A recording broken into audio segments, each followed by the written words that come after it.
안녕하세요, 여러분. 이 고요한 밤, 여러분의 사색의 동반자, 제가 여기 있습니다. 오늘 밤 우리의 여정은 우리가 함께 살아가고 있는 가장 친숙하면서도 신비로운 공간. 바로 저 광활한 밤하늘을 향한 질문으로 부드럽게 들어가 봅니다. 우주에 과연 끝이 있을까요? 이 질문은 아주 오래전 인류의 첫 조상이 모닥불 주위에 앉아 반짝이는 별들을 올려다보던 그 순간부터 우리 마음속에 울려 퍼지고 있는 아주 근원적인 속삭임과도 같습니다. 이 영상이 너무 흥미로워서 잠을 깨우지 않기를 바랍니다.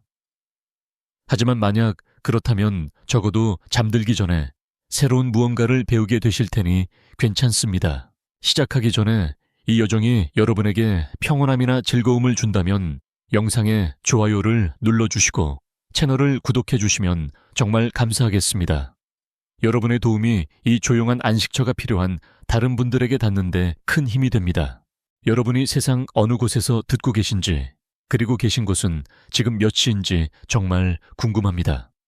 도시의 불빛 속에서, 혹은 별이 쏟아지는 시골의 어둠 속에서, 어쩌면 지구 반대편, 이제 막 아침을 맞이하는 곳에서 제 목소리를 듣고 계실지도 모르겠네요. 자, 이제 편안히 자리를 잡고 생각의 흐름을 늦추고 우리의 부드러운 여정을 함께 시작하겠습니다. 눈을 감고 잠시 숨을 고르세요. 들이쉬고 내쉬고. 이제 아주 천천히 마음의 눈으로 밤하늘을 올려다본다고 상상해보세요.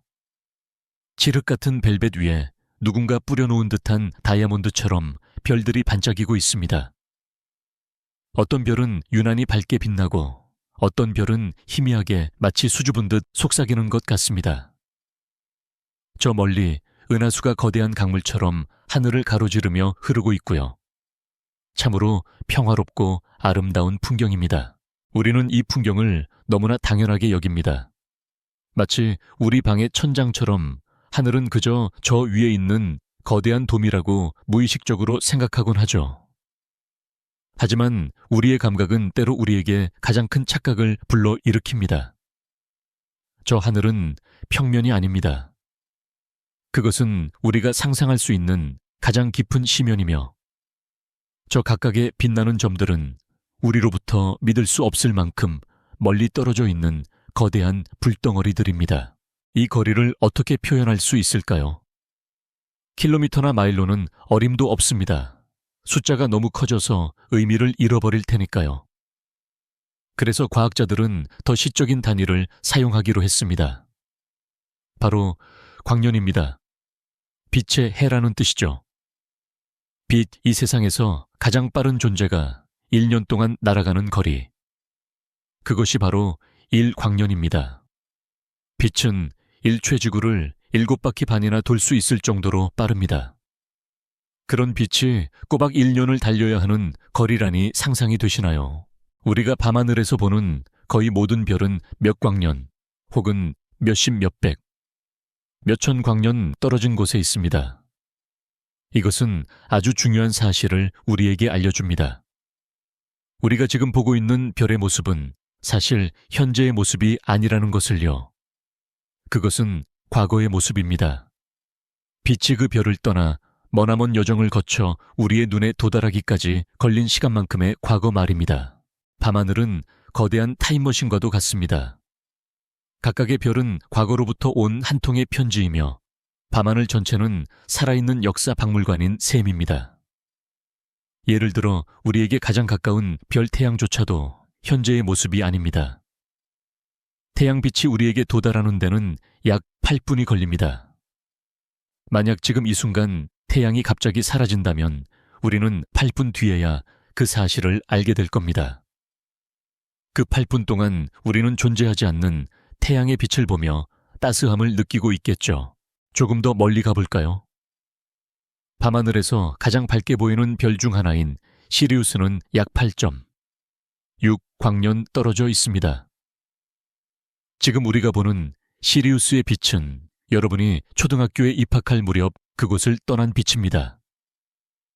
그 빛이 여행하는 동안 여러분은 자라서 지금의 모습이 되었습니다. 북쪽 하늘의 길잡이 북극성은 어떤가요? 이 별은 우리로부터 약 433 광년이나 떨어져 있습니다. 지금 우리 눈에 닿는 저 희미한 북극성의 빛은 갈릴레오 갈릴레이가 직접 만든 망원경으로 처음 하늘을 관측하던 시절에 출발한 빛입니다. 그 빛이 머나먼 우주 공간을 외롭게 여행하는 동안 지구에서는 르네상스가 끝나고 수많은 전쟁과 혁명이 일어나고 산업시대가 열리고 인류는 비행기를 발명하고 달에 발을 디뎠습니다. 그 모든 인류의 역사가 흐르는 동안 저 빛은 묵묵히 우리를 향해 날아오고 있었던 것입니다. 우리가 보는 것은 별의 현재가 아니라 그 별의 유령인 셈입니다. 어쩌면 우리가 보고 있는 별들 중 일부는 이미 오래전에 수명을 다해 사라졌을지도 모릅니다. 우리는 그저 그 별이 남긴 마지막 잔상을 보고 있는 것일 수도 있죠. 이 얼마나 아련하고도 아름다운 사실인가요? 이제 우리의 시야를 더 넓혀봅시다. 맨눈으로 볼 수 있는 가장 먼 천체 안드로메다 은하를 떠올려 보세요. 날씨가 아주 좋은 어두운 밤, 희미한 얼룩처럼 보이는 그것은 사실 우리 은하처럼 수천억 개의 별들로 이루어진 거대한 은하입니다. 그리고 그 안드로메다 은하는 우리로부터 무려 250만 광년 떨어져 있습니다. 250만 년 전, 그 빛이 안드로메다를 떠날 때 지구에는 현생 인류인 호모 사피엔스가 아직 존재하지 않았습니다. 우리의 먼 조상들이 아프리카의 초원에서 막 두 발로 걷기 시작하며 간단한 석기를 사용하던 시절이었습니다. 그들이 밤하늘을 올려다보았을 때 그들의 눈에도 지금의 우리 눈에 닿는 바로 그 빛이 닿기 시작했겠죠. 그 빛은 인류의 모든 진화와 역사를 지켜보며 250만 년이라는 장구한 세월을 날아온 것입니다. 어쩌면 그 빛 속에는 우리가 알지 못하는 우주의 비밀스러운 정보들이 담겨 있을지도 모릅니다. 이렇게 생각해보면 밤하늘을 올려다보는 행위는 단순히 아름다운 풍경을 감상하는 것을 넘어 시간과 공간을 초월하는 깊은 명상이 됩니다. 우리는 과거와 현재가 공존하는 거대한 무대를 보고 있는 것입니다. 모든 별이 각기 다른 시간 속에서 우리에게 말을 걸고 있습니다. 이 거대함 앞에서 우리는 한없이 작은 존재로 느껴질 수 있습니다. 나의 고민, 나의 슬픔, 나의 기쁨이 이 광활한 우주 속에서는 한 점 먼지보다도 작게 느껴질 수 있죠. 하지만 동시에 이 모든 것을 사유하고 이해하려 노력하고 그 안에서 아름다움을 느끼는 우리의 의식이야말로 얼마나 위대한 것인지 생각하게 됩니다. 이 작은 행성 위에서 찰나의 순간을 살아가는 우리가 수백만 년 전의 빛을 보며 우주의 기원을 논하고 있다는 사실은 실로 경이롭지 않나요? 더욱 놀라운 것은 우리 자신 또한 이 우주의 일부라는 사실입니다. 우리 몸을 이루는 탄소, 산소, 철과 같은 원소들은 아주 먼 옛날, 지금은 사라지고 없는 어떤 거대한 별의 내부에서 만들어졌습니다. 그 별이 장렬한 최후를 맞이하며 폭발할 때 그 잔해들이 우주 공간으로 흩어졌고 오랜 시간이 흘러 태양과 지구가 만들어질 때 그 재료가 되었습니다. 우리는 말 그대로 별의 먼지로 만들어진 존재입니다. 우리는 밤하늘을 올려다보는 것이 아니라 어쩌면 우리의 먼 고향을, 우리의 기원을 바라보고 있는 것인지도 모릅니다. 자, 이제 우리의 원래 질문으로 돌아와 봅시다. 이토록 광대하고 이토록 깊이를 알 수 없는 우주. 이 우주는 과연 끝이 있을까요? 우리가 만약 아주 빠른 우주선을 타고 한 방향으로 계속 나아간다면 언젠가는 마지막에 도달하게 될까요? 그곳에는 무엇이 있을까요? 보이지 않는 벽, 텅 빈 무의 공간, 아니면 상상조차 할 수 없는 다른 무언가. 이 질문은 어린아이가 하늘은 어디서 끝나요? 라고 묻는 순수한 호기심과 맞닿아 있습니다. 그리고 인류 역사상 가장 위대한 과학자들과 철학자들 역시 똑같은 질문을 던졌습니다. 그들은 이 질문에 답하기 위해 복잡한 수학 공식을 만들고 거대한 망원경을 세우고 평생을 바쳐 연구했습니다. 우주가 유한하다면 그 끝 너머에는 무엇이 있는지 궁금해집니다. 유한하다는 것 자체가 어떤 경계를 의미하기 때문입니다. 하지만 우주가 무한하다면 그것은 또 다른 의미에서 우리를 압도합니다. 영원히 계속되는 공간, 끝없이 펼쳐지는 별과 은하들. 우리의 이성으로는 감히 파악할 수 없는 개념이죠. 어쩌면 이 질문에 대한 답은 유한하다 또는 무한하다는 이분법적인 선택을 넘어서는 것일지도 모릅니다. 우리가 공간에 대해 가지고 있는 직관적인 이해가 이 거대한 규모에서는 더 이상 통하지 않을 수도 있습니다. 오늘 밤 우리는 이 거대한 질문의 입구에 막 들어섰습니다. 밤하늘이라는 책의 첫 페이지를 조심스럽게 넘긴 셈입니다. 우리는 빛의 속도로 시간을 거슬러 올라가 보았고 우리 자신이 별의 일부라는 사실을 되새겼습니다. 그리고 마침내 모든 탐구의 시작이 되는 근원적인 질문 앞에 섰습니다. 우주의 끝이 있을까? 이 질문에 대한 답을 찾아가는 여정은 앞으로 계속될 것입니다. 다음 이야기에서는 시간의 시작점, 모든 것이 태어난 그 순간으로 거슬러 올라가 보려고 합니다. 우주의 탄생 속에 그 한계에 대한 실마리가 숨겨져 있을지도 모르니까요. 지금은 그저 이 고요한 밤의 정적 속에서 머리 위로 펼쳐진 무한한 가능성의 바다를 느끼며 편안하게 호흡해 보세요. 당신은 혼자가 아닙니다. 우리 모두는 이 거대한 우주라는 배를 함께 타고 있는 여행자들이니까요. 우리가 던진 그 거대한 질문, 우주의 끝이 있는지에 대한 물음은 우리를 또 다른 더 근원적인 질문으로 이끌어갑니다.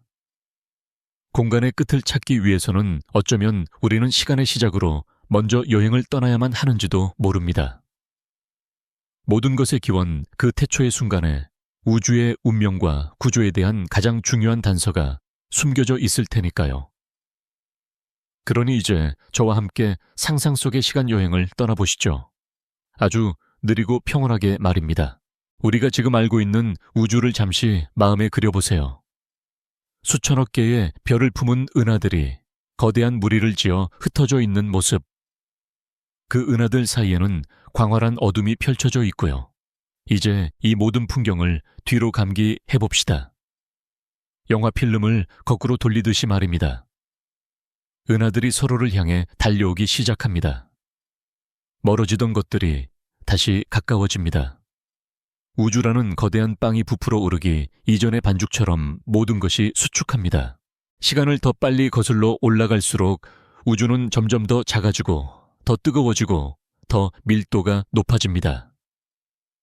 별들이 해체되어 거대한 가스 구름으로 돌아가고 그 구름들은 다시 원자들은 더 작은 입자들로 분해됩니다.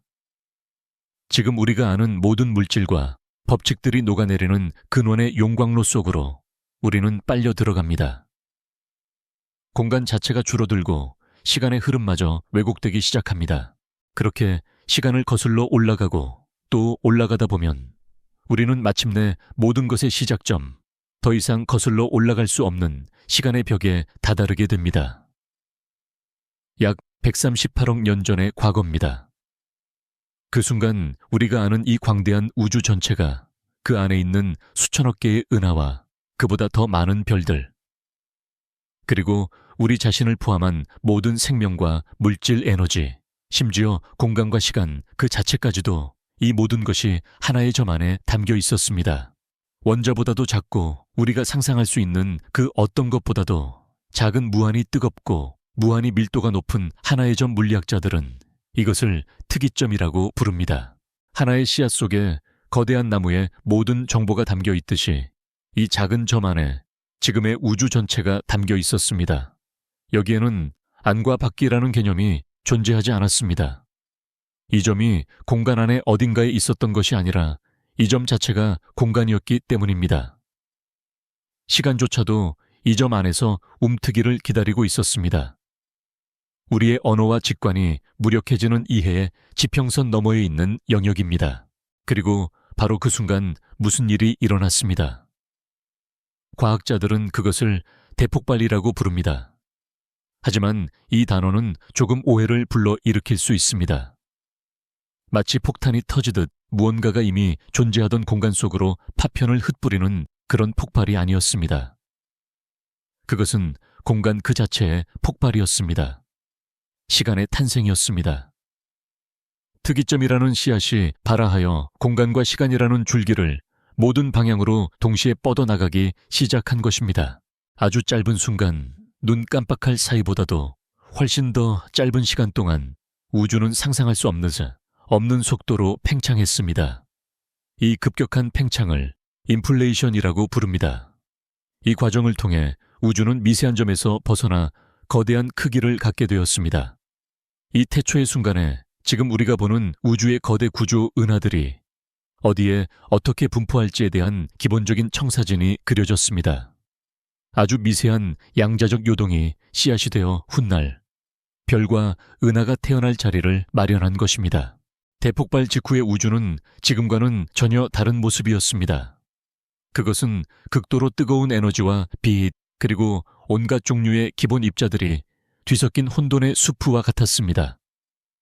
너무 뜨거워서 원자핵조차 안정적으로 존재할 수 없었고, 빛의 입자인 광자들은 자유롭게 날아가지 못하고 전자들과 계속해서 부딪히며 갇혀 있었습니다. 우주는 말 그대로 불투명한 안개 속에 있었습니다. 하지만 우주는 계속해서 팽창했고 팽창하면서 서서히 식어갔습니다. 마치 뜨거운 국을 그릇에 담아두면 서서히 식는 것처럼 말입니다. 대폭발 후 약 38만 년이 지났을 때 우주의 온도는 마침내 충분히 낮아져서 원자핵들이 전자를 붙잡아 안정적인 원자, 주로 수소와 헬륨 원자를 형성할 수 있게 되었습니다.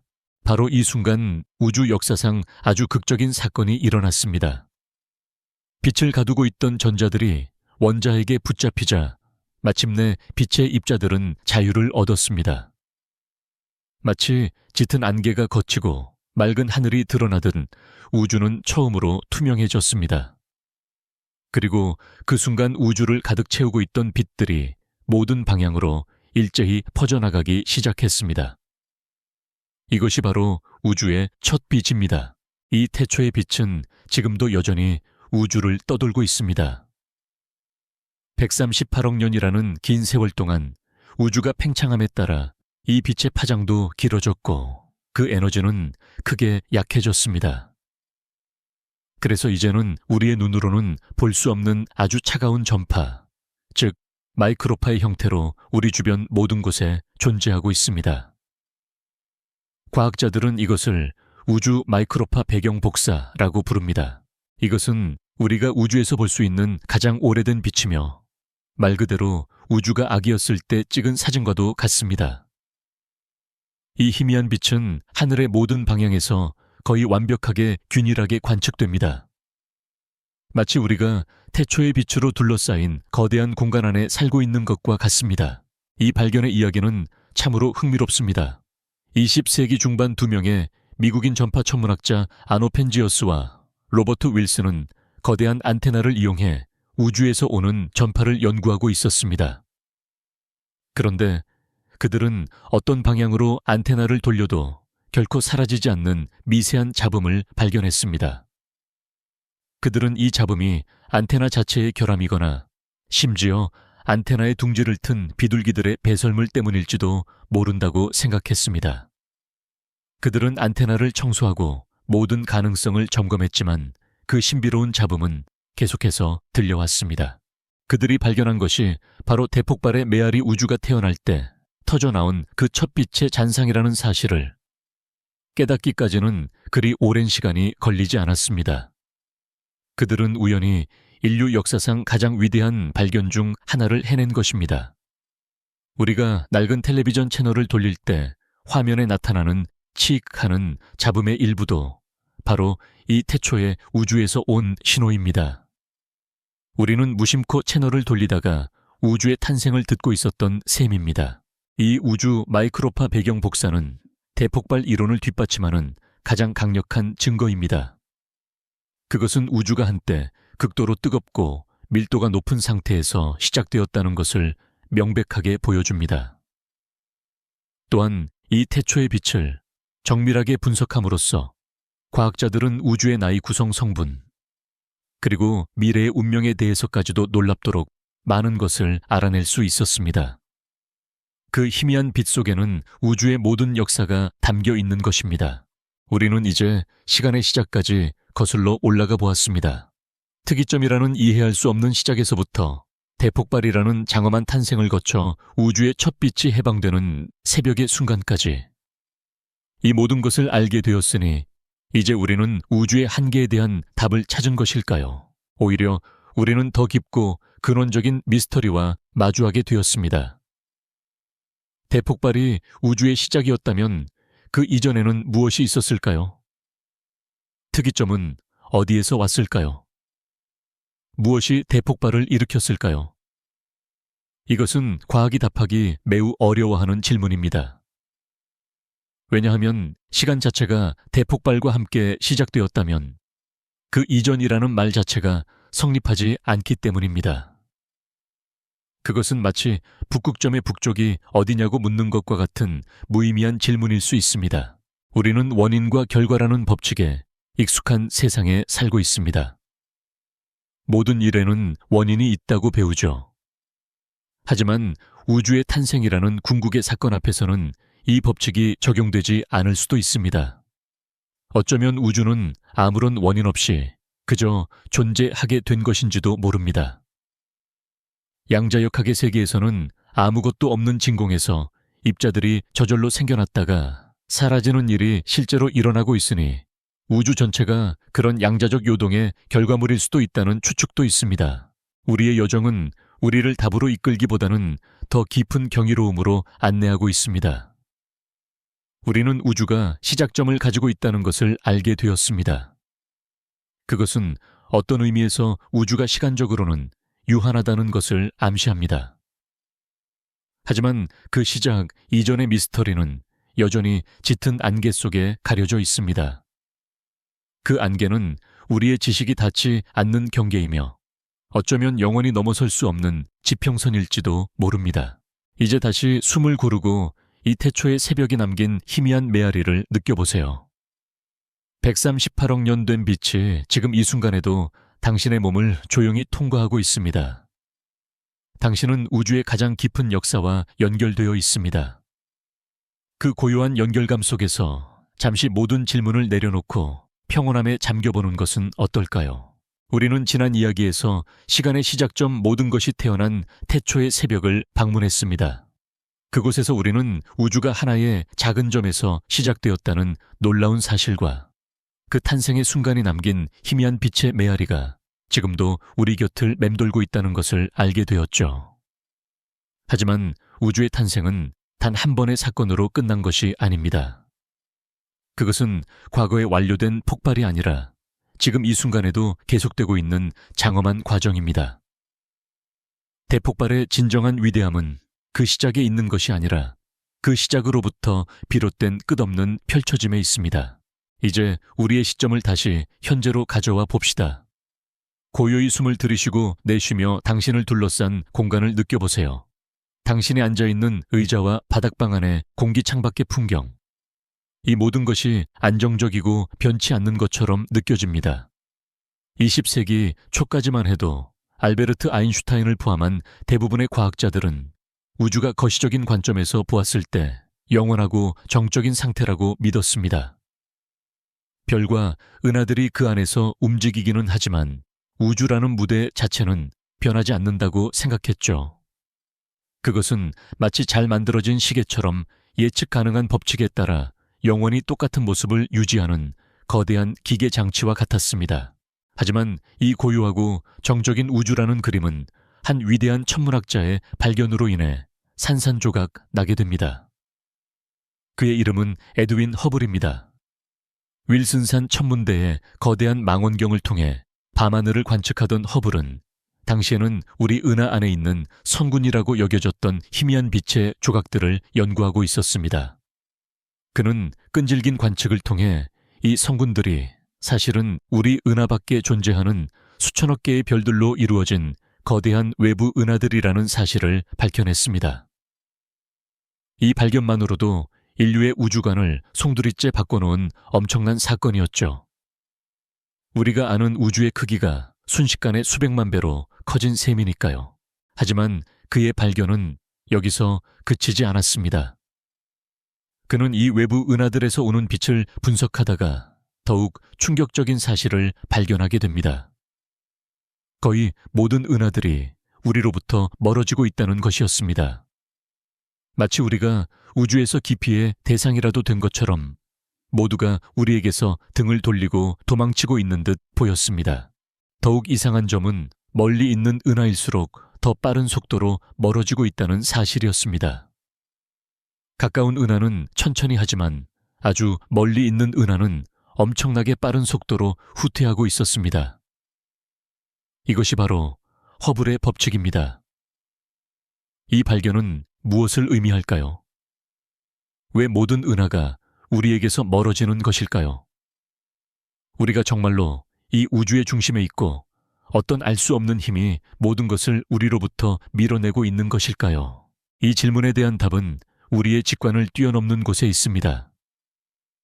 은하들이 우리로부터 멀어지는 것은 그들이 공간을 통과하여 날아가고 있기 때문이 아닙니다. 그것은 공간 그 자체가 우주라는 캔버스 자체가 모든 방향으로 펼쳐지고 있기 때문입니다. 이해하기 쉬운 비유를 하나 들어보겠습니다. 건포도가 박힌 빵 반죽을 상상해보세요. 이제 이 반죽을 오븐에 넣어 굽기 시작하면 반죽이 부풀어 오릅니다. 반죽이 팽창하면서 그 안에 박혀있던 건포도들도 서로에게서 멀어지기 시작합니다. 이제 당신이 그 건포도 중 하나가 되었다고 상상해보세요.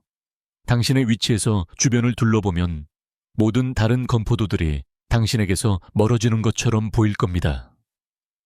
바로 옆에 있던 건포도는 천천히 멀어지지만 반죽의 저편 끝에 있던 건포도는 훨씬 더 빠르게 멀어지는 것처럼 보일 것입니다. 이것은 당신이 빵의 중심에 있기 때문이 아닙니다. 사실 어떤 건포도의 위치에서 보아도 현상은 똑같습니다. 모든 건포도는 자신이 중심이고 다른 모든 것들이 자신에게서 멀어진다고 느끼게 됩니다. 왜냐하면 멀어지게 만드는 주체는 건포도 자체가 아니라 그들을 붙들고 있는 빵 반죽의 팽창이기 때문입니다. 우주도 이와 같습니다. 우리 은하는 하나의 건포도이고 다른 은하들도 마찬가지입니다.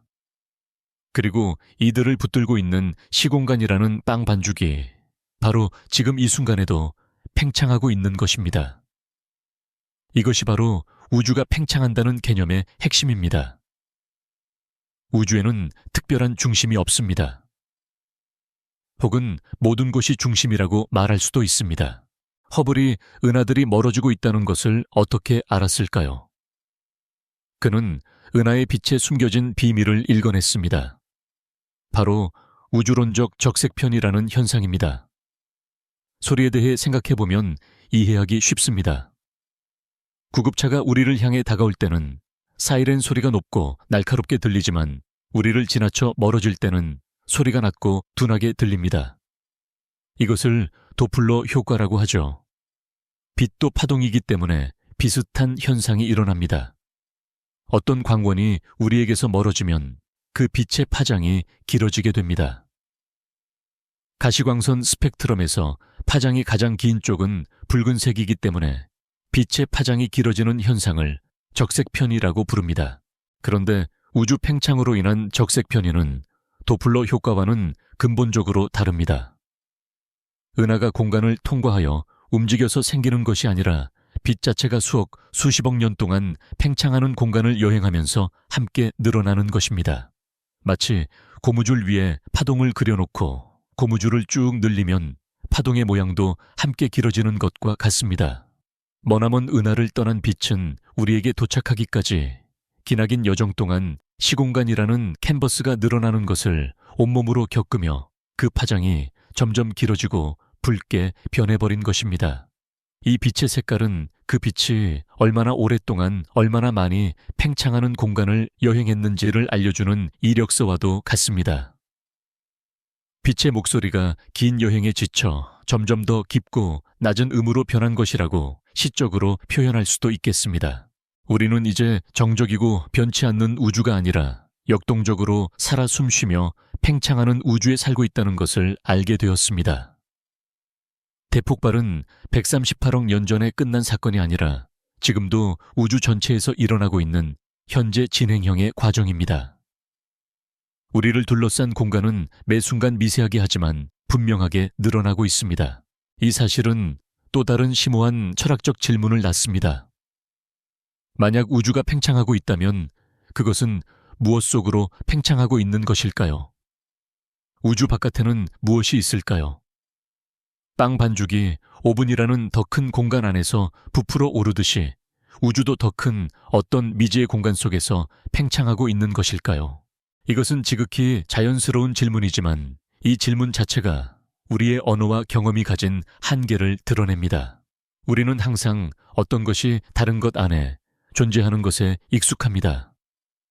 상자는 방 안에 있고 방은 집 안에, 집은 도시 안에 있습니다.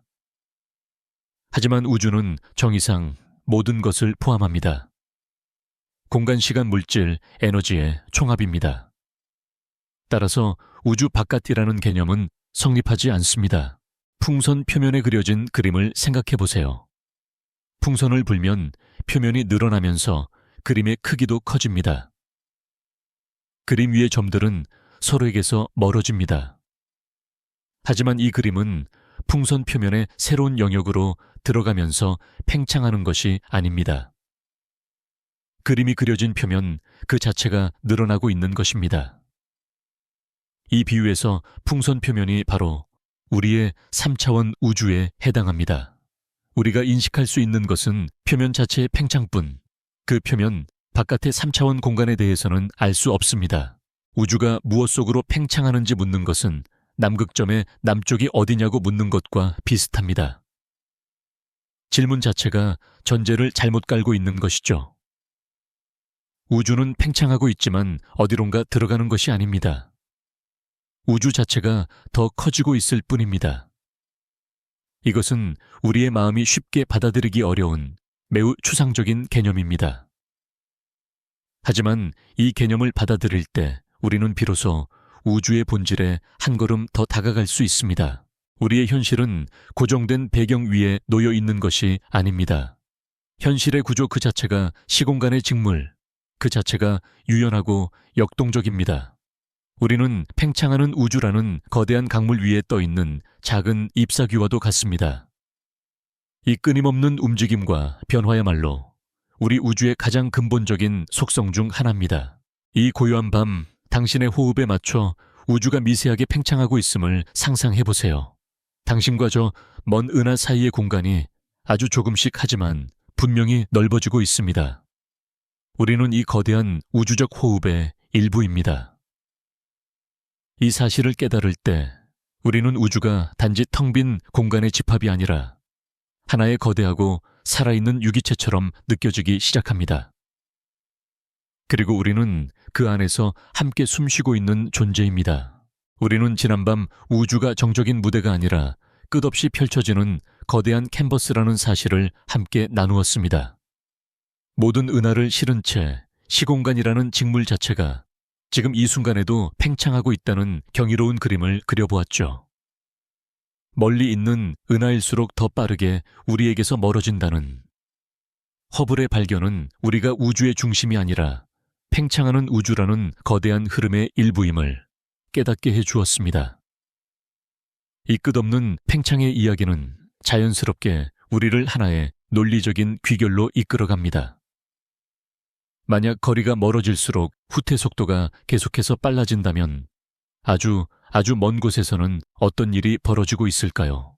이 질문의 끝에는 오늘 우리가 마주할 어쩌면 조금은 충격적일 수 있는 진실이 기다리고 있습니다. 그것은 바로 우리에게 보이는 우주에 명백한 한계가 존재한다는 사실입니다. 우리가 아무리 뛰어난 성능의 망원경을 개발하더라도 결코 넘을 수 없는 근본적인 지평선이 존재합니다. 이 지평선이 왜 존재하는지 이해하기 위해서는 우리가 맨 처음 나누었던 이야기, 바로 빛의 속도를 다시 떠올려야 합니다. 빛은 이 우주에서 가장 빠른 존재이지만 그 속도는 유한합니다. 그리고 우리의 우주는 유한한 나이를 가지고 있습니다. 현재까지 우리가 아는 가장 정확한 측정에 따르면 우주의 나이는 약 138억 년입니다. 이 두 가지 사실, 즉 빛의 연화체 유한한 속도와 우주의 유한한 나이를 조합하면 우리는 아주 중요한 결론에 도달하게 됩니다. 우리가 우주의 어떤 천체를 본다는 것은 그 천체를 떠난 빛이 138억 년이라는 시간 안에 우리에게 도달했다는 것을 의미합니다. 만약 어떤 천체가 너무나 멀리 있어서 그곳을 떠난 빛이 우리에게 도달하는데 138억 년보다 더 긴 시간이 걸린다면 우리는 원칙적으로 그 천체를 볼 수 없습니다. 그 빛은 아직 우리를 향해 여행 중일 테니까요. 따라서 우리가 볼 수 있는 우주의 범위는 지구를 중심으로 하여 빛이 우주의 나이 동안 여행할 수 있었던 거리를 반지름으로 하는 거대한 구의 형태를 띠게 됩니다. 이 구의 경계, 즉 우리가 볼 수 있는 가장 먼 곳을 우주빛의 지평선이라고 부르고 이 구 안의 모든 것을 관측 가능한 우주라고 부릅니다. 이것은 마치 망망대해 한가운데 떠있는 바 안에서 주변을 둘러보는 것과 같습니다. 당신의 눈에는 사방으로 둥근 수평선이 보일 겁니다. 당신이 볼 수 있는 세상의 끝은 바로 그 수평선입니다. 하지만 당신은 그 수평선 너머에도 바다가 계속해서 펼쳐져 있다는 사실을 알고 있습니다. 수평선은 세상의 끝이 아니라 단지 당신의 장시야의 끝일 뿐입니다. 우주의 지평선도 마찬가지입니다. 그것은 우주 자체가 끝나는 물리적인 벽이나 경계가 아닙니다. 그것은 단지 빛이 우리에게 도달할 수 있는 한계, 즉 우리의 우주적 시야의 한계일 뿐입니다. 그런데 여기서 이야기는 더욱 기묘하고 놀라워집니다. 우주의 팽창을 고려하면 상황은 훨씬 더 복잡해집니다. 우리가 보는 관측 가능한 우주의 반지름이 138억 광년일 것이라고 생각하기 쉽지만 실제로는 그보다 훨씬 더 큽니다. 약 465억 광년에 달하죠. 어떻게 우주의 나이보다 더 큰 거리를 볼 수 있는 것일까요? 그것은 빛이 우리를 향해 여행하는 동안 빛이 지나온 공간 자체가 계속해서 팽창했기 때문입니다. 아주 먼 은하를 떠난 빛은 우리를 향해 날아오기 시작했지만 그 빛이 여행하는 동안 그 은하와 우리 사이의 공간은 엄청나게 늘어났습니다. 마치 목적지를 향해 달려가는 마라톤 선수가 달리는 동안 그가 밟고 있는 땅 자체가 뒤로 계속 늘어나는 것과 같습니다. 따라서 우리가 지금 보는 가장 먼 은하의 현재 위치는 그 빛이 출발했던 위치보다 훨씬 더 멀리 약 465억 광년 거리에 있게 되는 것입니다. 그리고 바로 이 지점에서 우리는 충격적인 진실과 마주하게 됩니다.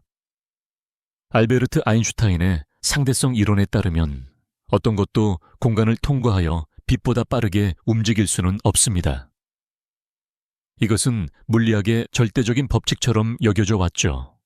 하지만 우주의 팽창은 이 법칙의 예외입니다. 공간 자체가 팽창하는 속도에는 아무런 제한이 없습니다.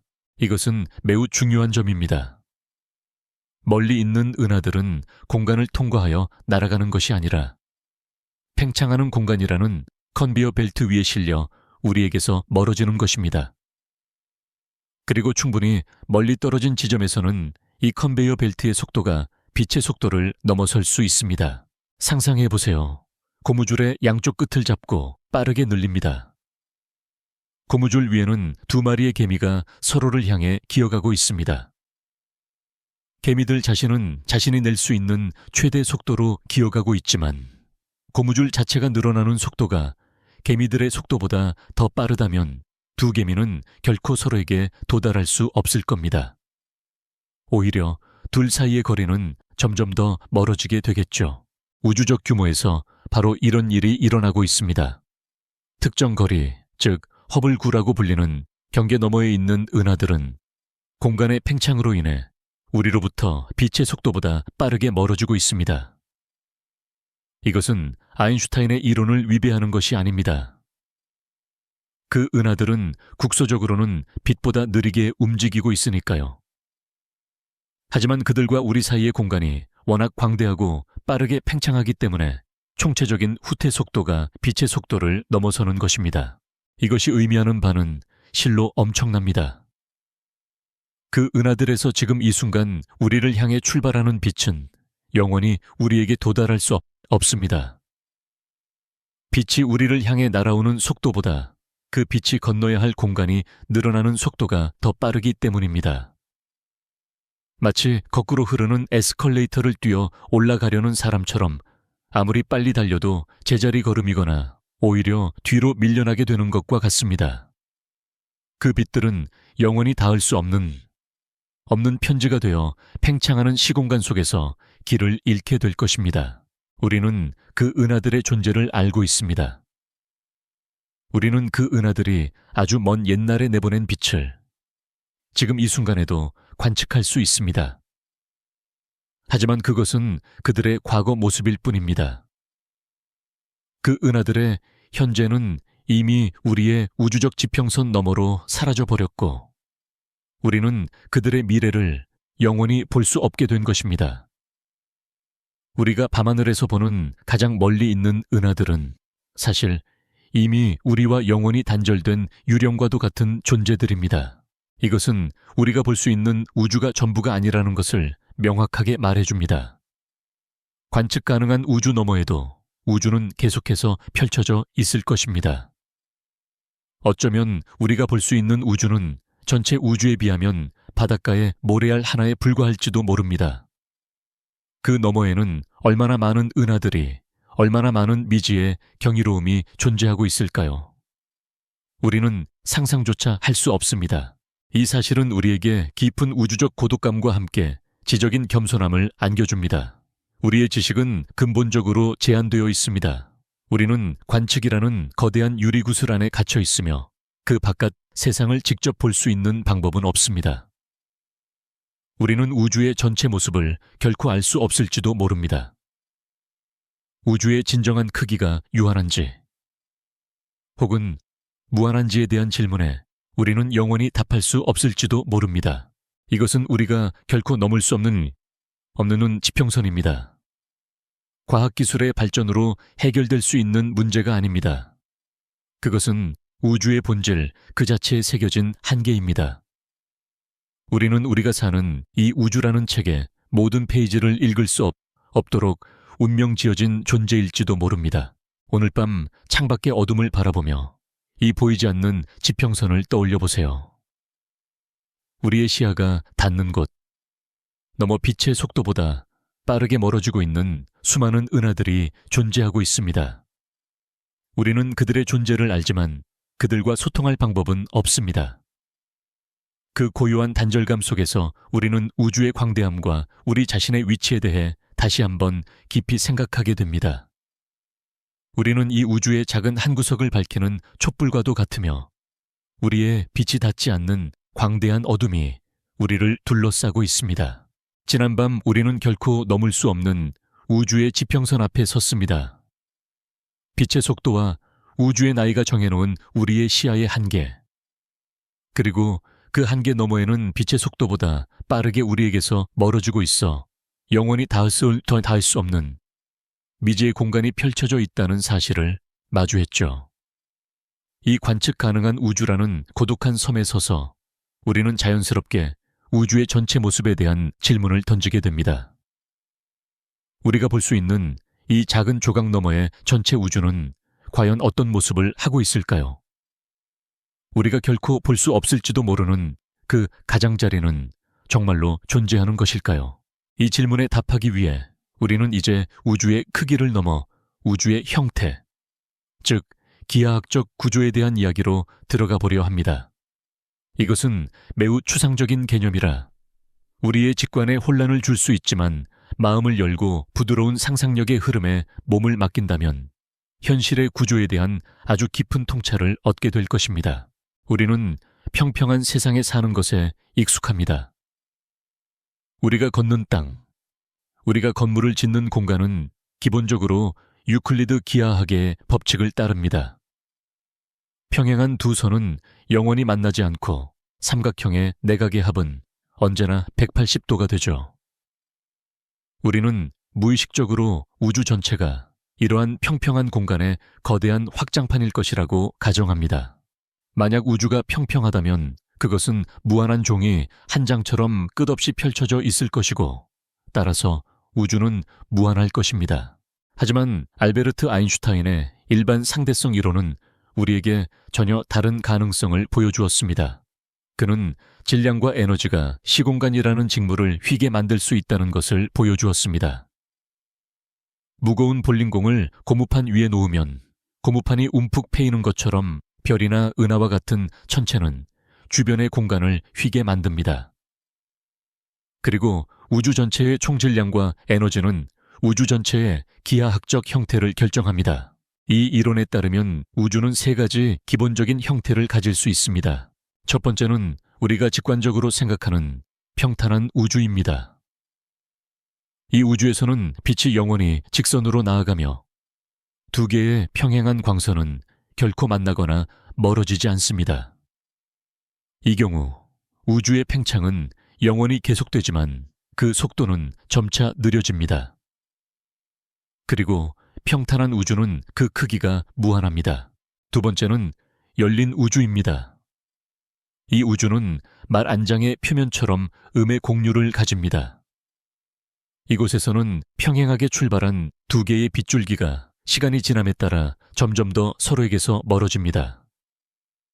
삼각형의 내각의 합은 180도보다 작아지죠. 열린 우주 역시 영원히 팽창하며 그 크기는 무한합니다. 그리고 마지막 세 번째, 가장 기묘하고 흥미로운 가능성이 바로 닫힌 우주입니다. 이 우주는 공이 표면처럼 양의 공류를 가집니다. 이곳에서는 평행하게 출발한 두 개의 빗줄기가 결국에는 우주의 반대편에서 다시 만나게 됩니다. 마치 지구의 적도에서 두 사람이 나란히 북쪽을 향해 출발하면 결국 북극점에서 만나게 되는 것처럼 말입니다. 이 우주에서 거대한 삼각형을 그린다면 그 내각의 합은 180도보다 커질 것입니다. 이 닫힌 우주가 우리에게 주는 가장 큰 충격은 그것이 유한하지만 경계가 없다는 사실입니다.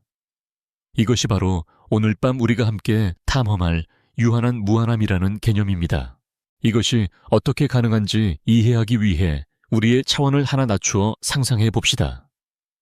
당신이 아주 작은 개미이고 당신의 우주는 거대한 풍선의 표면이라고 생각해 보세요. 당신은 위아래를 인식하지 못하는 2차원적인 존재이므로 당신에게 세상은 오직 풍선의 표면뿐입니다.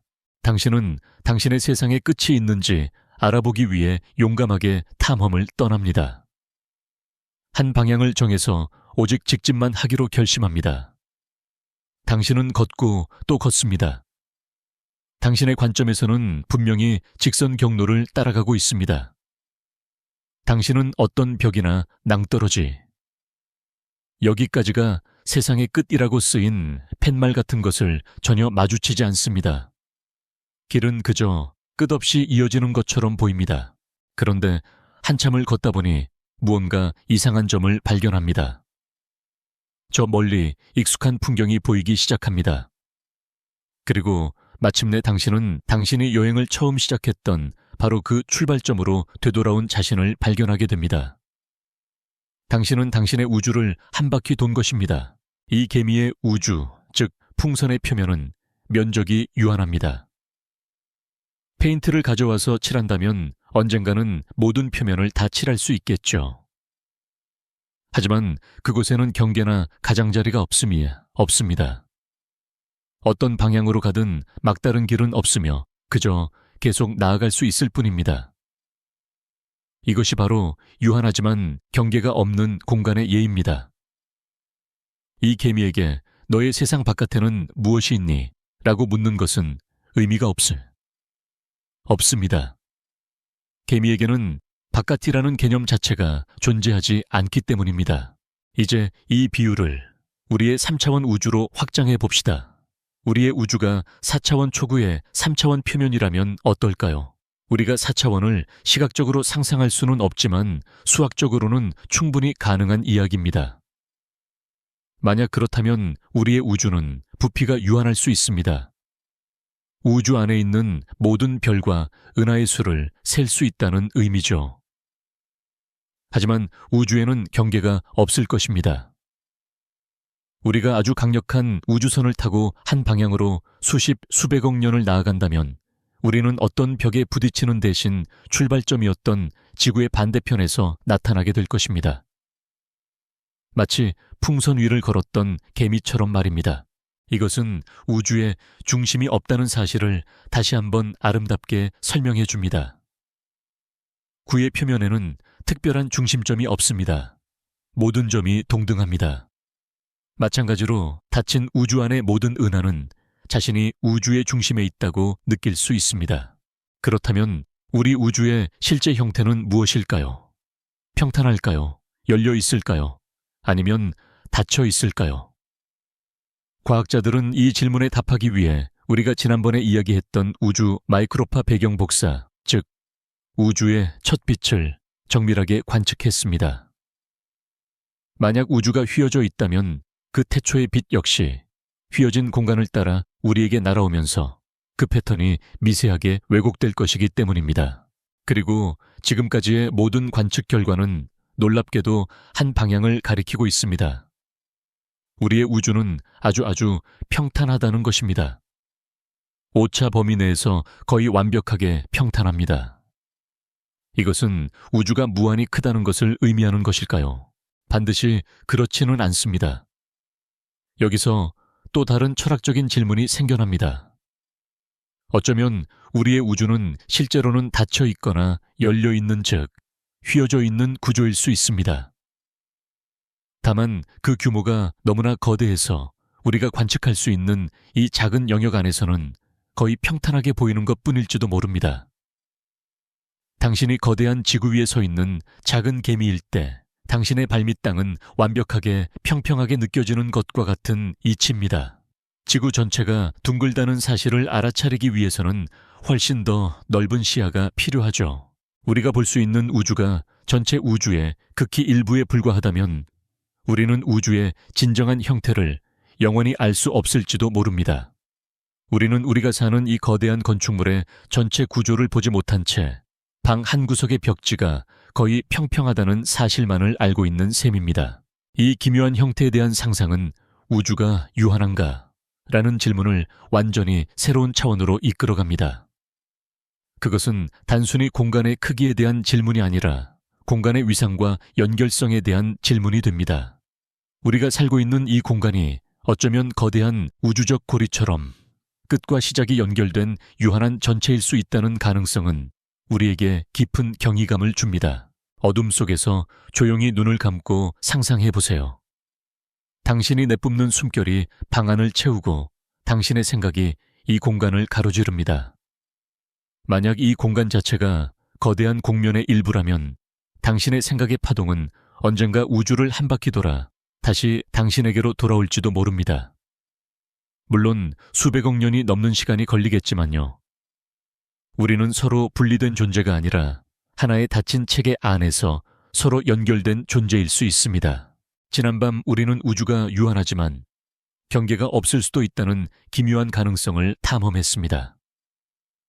마치 거대한 구의 표면처럼 한 방향으로 계속 나아가면 결국 출발점으로 돌아오게 되는 끝과 시작이 연결된 공간에 우리가 살고 있을지도 모른다는 상상을 해보았죠.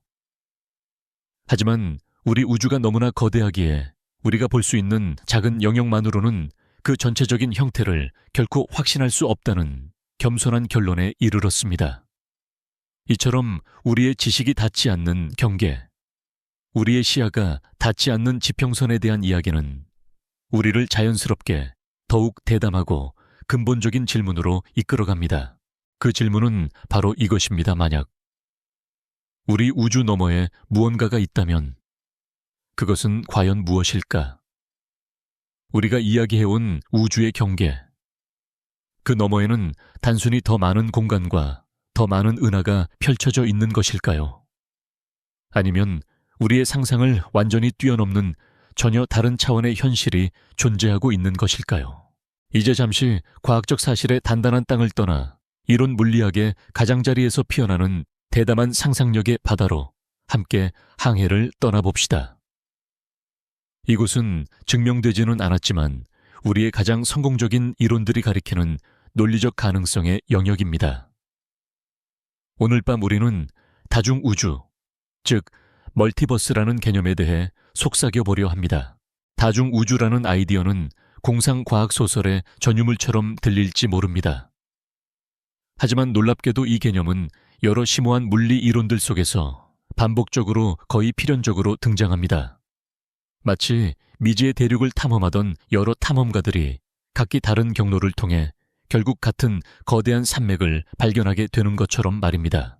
다중우주론의 가장 설득력 있는 그림 중 하나는 영원한 급팽창 이론에서 비롯됩니다. 우리는 우주가 대폭발 직후 인플레이션이라는 급격한 팽창의 시기를 겪었다고 이야기했습니다. 영원한 급팽창 이론은 이 인플레이션이 우리 우주에서만 한번 일어나고 끝난 사건이 아니라고 말합니다. 그 대신 인플레이션은 메타버스라고 불리는 더 거대한 시공간의 바다에서 영원히 계속되고 있는 과정이라는 것입니다. 이 영원히 팽창하는 시공간의 바다를 거대하고 뜨거운 수증기로 가득 찬 공간이라고 상상해 보세요. 이 수증기는 전체적으로 계속해서 팽창하고 있습니다. 그런데 이 수증기 속에서 때때로 어떤 작은 영역의 에너지가 충분히 낮아지면서 상변화를 일으킵니다. 마치 수증기가 응결하여 물방울이 맺히는 것처럼 말입니다. 이 이론에 따르면 이렇게 맺힌 하나의 물방울이 바로 하나의 우주가 됩니다. 물방울이 맺히는 순간 그 안에서는 우리가 아는 대폭발이 일어나고 그 우주는 자신만의 법칙에 따라 팽창하고 진화하기 시작합니다. 이 과정은 영원히 계속됩니다. 지금 이 순간에도 저 거대한 시공간의 바다, 어딘가에서는 새로운 우주들이 계속해서 거품처럼 생겨나고 있을지 모릅니다. 이 그림 속에서 우리의 우주는 영원한 우주적 대양 속에 떠있는 수많은 거품들 중 하나에 불과합니다.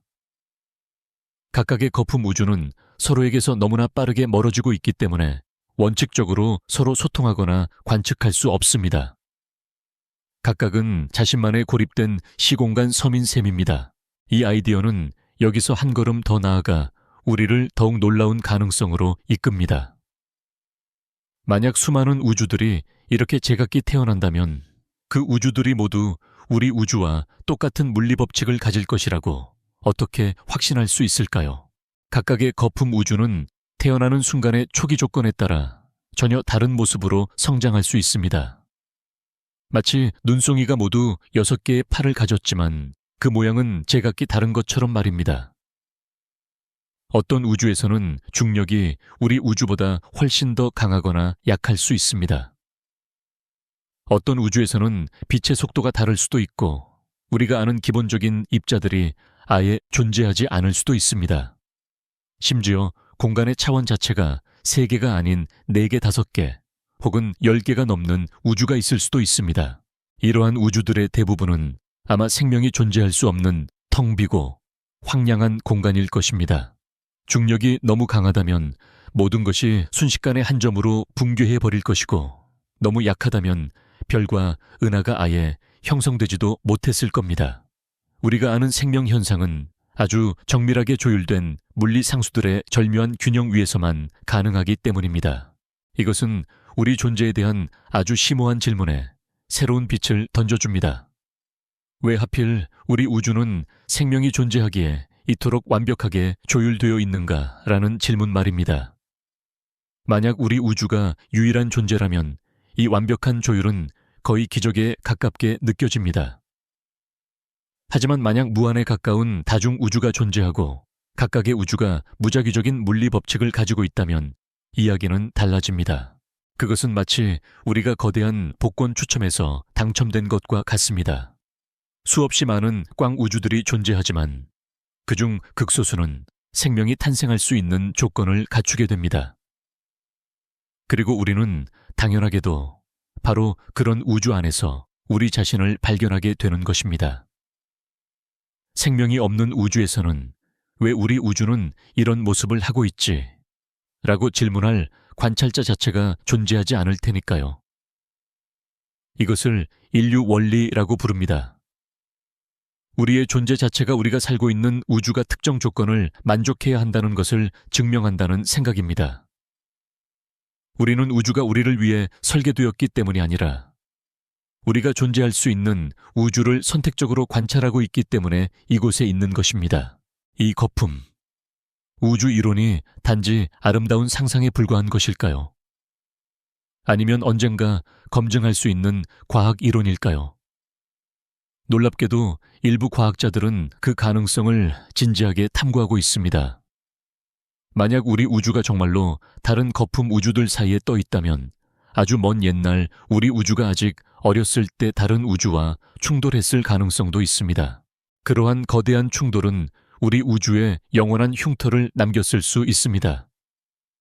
그리고 그 흉터의 흔적은 우리가 여러 번 이야기했던 우주 마이크로파 배경 복사, 즉 우주의 첫 빛 속에 희미한 패턴으로 남아있을지 모릅니다. 마치 오래된 벽에 남은 얼룩처럼 말이죠. 천문학자들은 실제로 우주 마이크로파 배경 복사 데이터 속에서 이러한 우주적 멍 자국을 찾으려는 시도를 해왔습니다. 아직 결정적인 증거는 발견되지 않았지만 언젠가 우리가 다른 우주의 존재를 암시하는 희미한 흔적을 발견하게 될지도 모른다는 상상만으로도 가슴이 뜁니다. 다중 우주에 대한 또 다른 흥미로운 아이디어는 양자역학의 세계에서 나옵니다. 양자역학은 원자보다 작은 미시 세계를 지배하는 기묘한 법칙입니다. 이 세계에서는 어떤 사건의 결과가 하나로 정해져 있지 않고 여러 가능성이 확률적으로 중첩되어 존재합니다. 다색의 해석에 따르면 이러한 양자적 선택의 순간마다 우주 자체가 모든 가능한 결과에 수만큼 갈라진다고 합니다.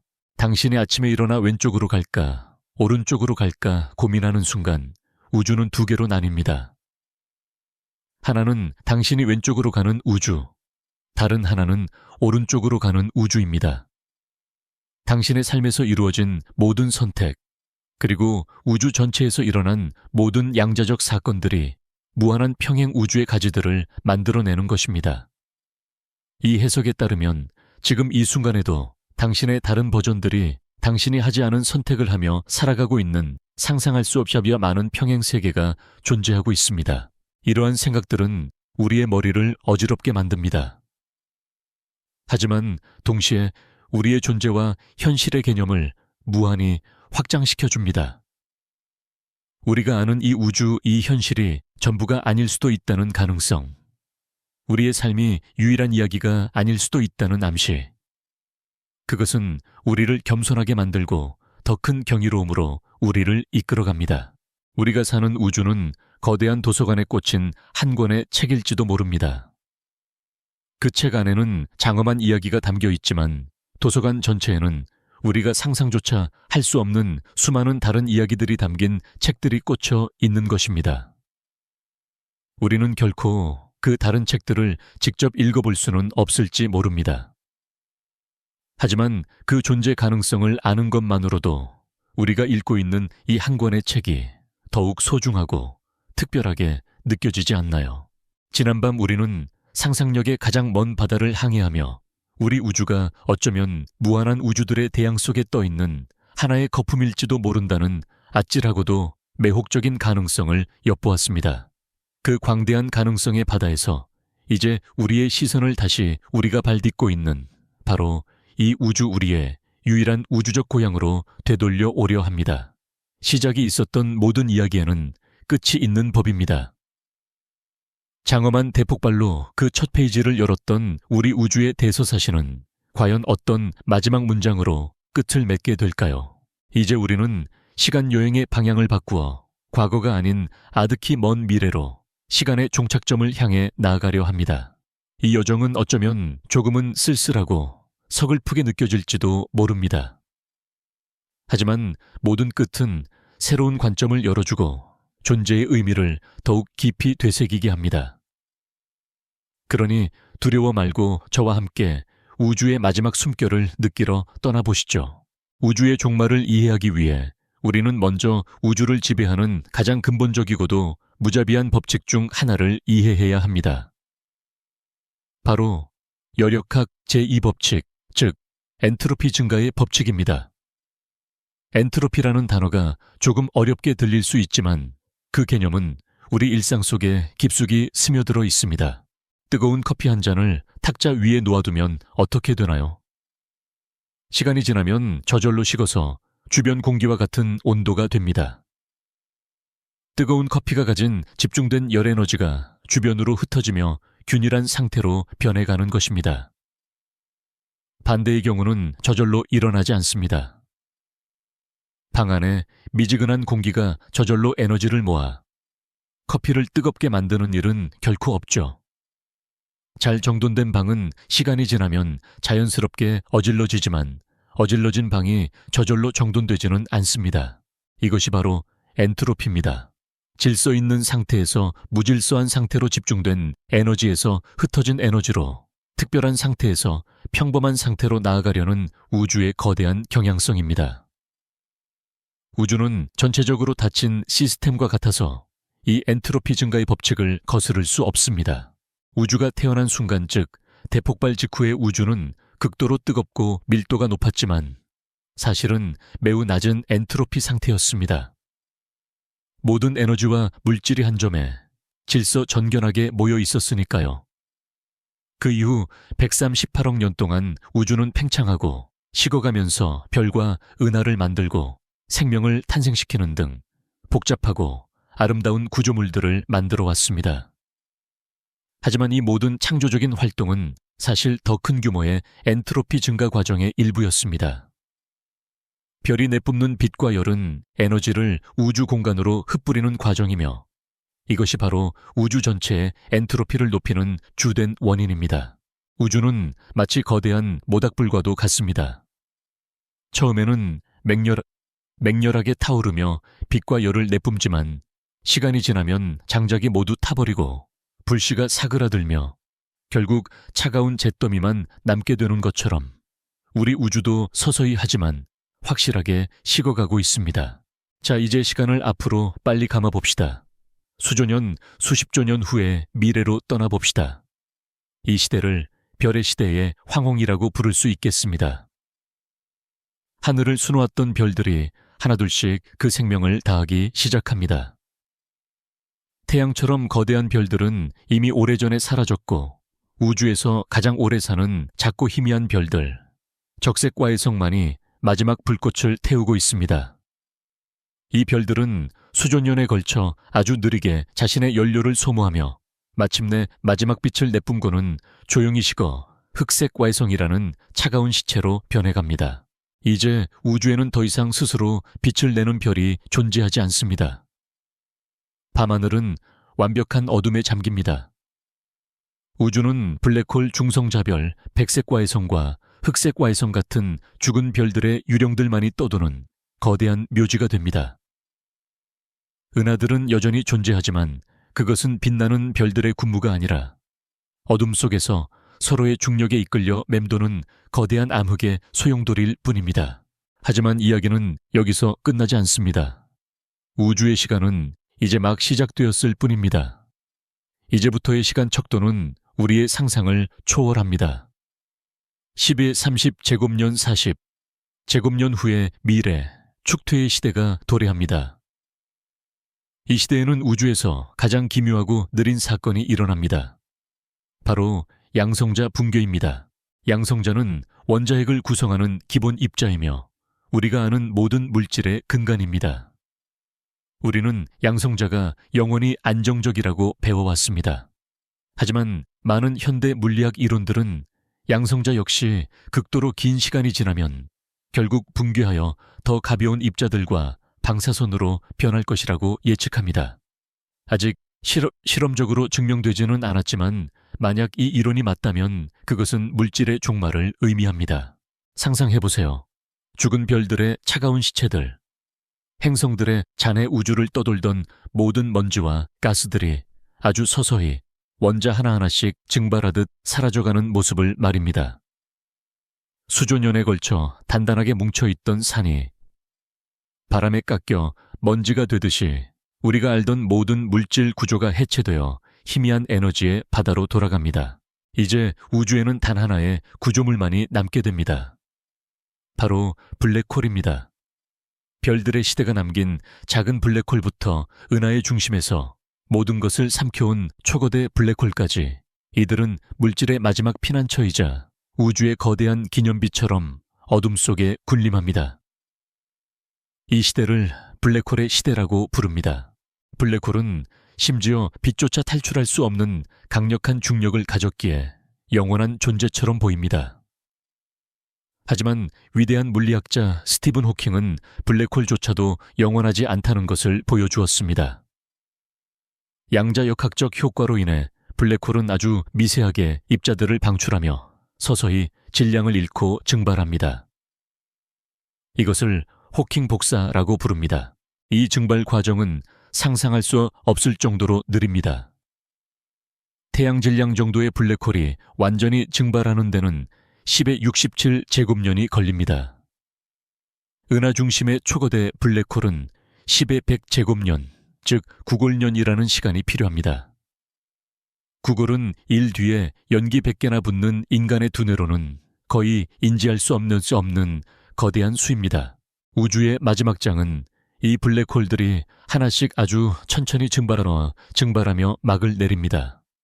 수구골년의 시간이 흐른 뒤 우주에 남아있던 마지막 가장 거대한 블랙홀이 마침내 임계 질량에 도달하여 마지막 남은 에너지를 한순간에 내뿜으며 희미한 빛과 함께 사라집니다. 이것이 우주의 마지막 사건, 마지막 불꽃놀이가 될 것입니다. 그리고 마침내 암흑시대가 찾아옵니다. 우주는 이제 거의 완벽하게 텅 비어버렸습니다. 모든 별은 죽었고 모든 물질은 붕괴했으며 모든 블랙홀은 증발했습니다. 남은 것은 극도로 파장이 길어진 광자들, 그리고 몇몇 안정적인 기본 입자들이 드넓은 공간에 극도로 희박하게 흩어져 있는 것뿐입니다. 우주는 이제 차갑고 어둡고 텅 빈 공간이 되었습니다. 온도는 절대 0도에 거의 가까워졌습니다. 모든 에너지는 균일하게 퍼져나가 더 이상 어떤 유용한 일도 할 수 없는 상태, 즉 엔트로피가 최대로 증가한 상태에 도달했습니다. 이것이 바로 우주의 열적 죽음입니다. 이 상태에서는 더 이상 어떠한 변화도 움직임도 사건도 일어나지 않습니다. 복잡한 구조가 형성될 수 없으므로 생명도 의식도 존재할 수 없습니다. 시간의 화살은 더 이상 방향을 갖지 못하고 시간 자체가 그 의미를 잃어버리는 영원한 정적의 상태입니다. 이것이 우리 우주의 최종적인 운명일까요? 모든 것의 완전하고도 영원한 끝, 이 고요하고 쓸쓸한 결말 속에서 혹시 새로운 시작의 씨앗이 싹틀 가능성은 없을까요? 일부 과학자들은 그렇다고 생각합니다. 어쩌면 이 완전한 종말이 또 다른 시작의 전주곡일지도 모릅니다. 텅 비어버린 진공의 공간에서도 양자 요동은 계속될 수 있습니다. 아주 드물게 이 양자 요동이 또 다른 특이점을 만들어내고 새로운 대폭발을 일으켜 새로운 우주를 탄생시킬 가능성을 완전히 배제할 수는 없습니다. 혹은 우주가 마지막에 수축하여 모든 것을 한 점으로 모으는 대함모를 겪고 그 반동으로 다시 대폭발이 일어나는 순환 우주의 모델을 상상하는 이들도 있습니다. 우리는 그 답을 알 수 없습니다. 하지만 이 영원한 정적과도 같은 우주의 끝에서 새로운 탄생의 가능성을 상상하는 것만으로도 우리는 작은 위안을 얻습니다. 모든 것이 사라진 빈 무대 위에서 보이지 않는 작은 씨앗 하나가 다음 우주의 대서사시를 품고 조용히 잠들어 있을지도 모릅니다. 머나먼 미래로 떠났던 우리의 시간 여행에서 우리는 우주의 마지막을 지키는 고독한 군주로서 블랙홀을 만났습니다. 모든 별이 빛을 잃고 모든 물질이 먼지로 돌아간 뒤에도 이 거대한 어둠의 천체들은 시간의 끝자락까지 묵묵히 자리를 지키고 있었죠. 그토록 오랜 시간 동안 우주의 마지막을 장식하는 이 신비로운 존재의 정체는 과연 무엇일까요? 그 답을 찾기 위해 우리는 이제 아득한 미래에서 다시 현재로 돌아와 우리 우주에 존재하는 가장 극단적인 경계와 한계, 바로 블랙홀의 심연을 들여다보려 합니다. 블랙홀을 이해하기 위해서는 먼저 우리가 중력이라고 부르는 힘에 대한 생각을 완전히 바꾸어야 합니다. 우리는 오랫동안 중력을 사과를 땅으로 떨어뜨리고 행성을 태양 주위에 묶어두는 보이지 않는 밧줄과 같은 힘이라고 생각해왔습니다. 하지만 알베르트 아인슈타인은 일반 상대성 이론을 통해 우리에게 전혀 다른 그림을 보여주었습니다. 중력은 힘이 아니라 시공간이라는 거대한 직물의 휘어짐 그 자체라는 것입니다. 팽팽하게 당겨진 거대한 고무판을 상상해보세요. 이 고무판이 바로 우리의 4차원 시공간입니다. 이제 그 고무판의 중앙에 무거운 볼링공을 하나 올려놓습니다. 볼링공의 무게 때문에 고무판은 깊게 움푹 패이게 됩니다. 이것이 바로 태양과 같은 거대한 질량을 가진 천체가 주변의 시공간을 휘게 만드는 방식입니다. 이제 이 고무판 위로 작은 구슬 하나를 굴려봅시다. 구슬은 직선으로 나아가려 하지만 볼링공이 만들어 놓은 오목한 공간의 곡면을 따라 결국 원을 그리며 맴돌게 됩니다. 밖에서 보기에는 마치 구슬이 볼링공에 이끌려 그 주위를 도는 것처럼 보입니다. 이것이 바로 지구가 태양 주위를 공전하는 원리입니다. 지구는 태양이 쏘아보내는 중력이라는 밧줄에 묶여 있는 것이 아니라 태양이 만들어 놓은 휘어진 시공간 속에서 자신이 갈 수 있는 가장 곧은 길을 따라 나아가고 있을 뿐입니다. 우리가 느끼는 중력은 이 거대한 시공간 양탄자에 새겨진 주름이자 굴곡인 셈입니다. 그리고 블랙홀은 이 비유의 가장 극단적인 형태입니다. 블랙홀은 태양보다 수십 배 이상 무거운 별이 자신의 생을 마감할 때 태어납니다. 별의 중심부에서 핵융합이라는 거대한 불꽃이 꺼지게 되면 별의 엄청난 질량을 지탱해주던 압력이 사라집니다. 그러면 별은 자신의 무게를 이기지 못하고 순식간에 자체 중력으로 붕괴하기 시작합니다. 만약 별의 중심 핵 질량이 충분히 크다면 이 붕괴를 막을 수 있는 것은 아무것도 없습니다. 원자들을 지탱하는 힘도, 심지어 원자핵을 구성하는 입자들 사이의 힘조차도 이 무자비한 중력의 파도 앞에서는 무력합니다. 모든 물질이 한 점으로 이론적으로는 부피가 없고 밀도가 무한대인 하나의 점, 즉 특이점으로 끝없이 지식여집니다. 이렇게 한 점에 엄청난 질량이 압축되면 그 주변의 시공간은 말 그대로 찢어질 듯이 휘어집니다. 고무판 위에 볼링공이 아니라 바닥이 보이지 않는 무한히 깊은 바늘구멍을 뚫어버린 것과 같습니다. 이 시공간의 우물은 너무나도 깊어서 그곳을 탈출하는 데 필요한 속도가 빛의 속도보다도 빨라지게 됩니다. 그리고 우리는 이미 알고 있듯이 이 우주에서 그 어떤 것도 빛보다 빠르게 움직일 수는 없습니다. 결과적으로 빛조차도 탈출할 수 없는 영역이 탄생합니다. 이것이 바로 블랙홀입니다. 블랙홀의 경계에는 사건의 지평선이라고 불리는 보이지 않는 구면이 존재합니다. 이것은 물리적인 표면이 아닙니다. 만약 당신이 우주선을 타고 그곳을 지나간다면 아무런 경고신호나 장벽을 느끼지 못할 것입니다. 하지만 그곳은 돌이킬 수 없는 지점입니다. 거대한 폭포의 가장자리와도 같습니다. 폭포에 가까워지면 물살이 점점 빨라지지만 가장자리를 넘기 전까지는 필사적으로 노를 저어 빠져나올 수 있습니다. 하지만 일단 폭포의 가장자리를 넘어가면 그 어떤 노력으로도 떨어지는 운명을 피할 수 없습니다. 사건의 지평선이 바로 그 지점입니다. 그 경계 밖에서는 아직 희망이 있지만 일단 안으로 들어가는 순간 당신은 특이점을 향해 끌려 들어가는 것이 확정됩니다. 그 안에서는 모든 경로가 오직 중심으로만 향하며 바깥으로 나가는 길은 존재하지 않습니다. 빛조차도 그 안에서는 밖으로 뻗어 나가지 못하고 영원히 안쪽으로 끌려 들어갈 뿐입니다. 우리가 블랙홀을 검게 보는 이유는 바로 이것입니다. 그곳에서 오는 빛이 없기 때문이죠. 만약 우리가 용감하게 블랙홀로의 여행을 떠난다면 어떤 일을 겪게 될까요?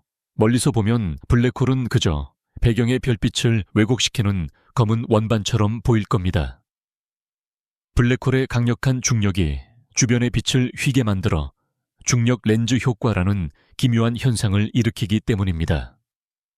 별들이 실제 위치가 아닌 곳에 보이거나 하나의 별이 여러 개의 상으로 보이기도 할 겁니다. 점점 더 가까이 다가가면 블랙홀의 중력이 몸의 모든 부분에 똑같이 작용하지 않는다는 것을 느끼기 시작할 겁니다. 이것을 기조력이라고 부릅니다. 블랙홀의 발부터 들어간다고 상상해 보세요. 당신의 발은 머리보다 블랙홀에 더 가깝기 때문에 훨씬 더 강한 중력을 받게 됩니다. 그 결과 당신의 몸은 위아래로 길게 늘어나기 시작합니다. 마치 고무줄처럼 말이죠. 이 힘은 점점 더 강해져서 당신의 몸을 뼈와 살 분자, 그리고 결국 원자 단위까지 길고 가느다란 가닥으로 분해해 버릴 것입니다. 이 끔찍하면서도 경이로운 현상을 과학자들은 스파게티화라고 부릅니다.